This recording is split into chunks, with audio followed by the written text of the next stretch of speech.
IFB டீஸ்கேலரை use பண்ணி எப்படி IFB washing machine இந்த மாதிரி ஆட்டோமேட்டிக் வாஷிங் மிஷினை டிஸ்கேல் பண்ணலாம் அப்படின்றத நான் சொல்கிறேன்.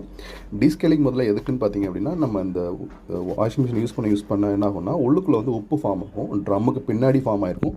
இப்போ நீங்கள் பார்க்கும்போது தெரியும், ட்ரம்மு க்ளீனாக தான் இருக்குது. பட் ஆனால் ட்ரம்முக்கு பேக் சைடில் பார்த்தீங்க அப்படின்னா கண்டிப்பாக அங்கே உப்பு வந்து செடிமெண்ட் ஆகிருக்கும். ஸோ அதை ரிமூவ் பண்ணுறதுக்கு தான் இந்த டிஸ்கேலிங். இதை வந்து அட்லீஸ்ட் ஒரு 3 monthsக்கு ஒன்ஸ் நீங்கள் பண்ணிங்கன்னா உங்கள் வாஷிங் மிஷினோட லைஃப் நல்லாயிருக்கும். இப்போ எப்படி பண்ணலான்னு பார்க்கலாம். கட் பண்ணி எடுத்தாச்சு. இதை உள்ளே அப்படி போட்டுருங்க. போட்டுட்டு இங்கே ப்ரோக்ராமிங்கில் பார்த்தீங்கன்னா உங்களுக்கு டப் க்ளீன் ஆப்ஷன் இருக்கும். இதில் நீங்கள் வந்து இதான் டப் க்ளீன் இதுக்கு. ஸோ இது வந்து டப் க்ளீன் வந்து ரெட் கலரில் இருக்குது. ரெட் கலர் வேணும்னா உங்களுக்கு நீங்கள் இங்கே இதை மாற்றி இங்கே செலக்ட் பண்ணணும்னு அர்த்தம். ஸோ இது ரெண்டையும் சேர்த்து ப்ரெஸ் பண்ணால் டப் க்ளீன் ஆப்ஷன் வந்துடும். க்ளீனிங் வந்துச்சுங்களா, க்ளீனிங் டப். ஸோ இதில் க்ளோஸ் பண்ணிட்டு ஸ்டார்ட் பண்ணால் முடிஞ்சு.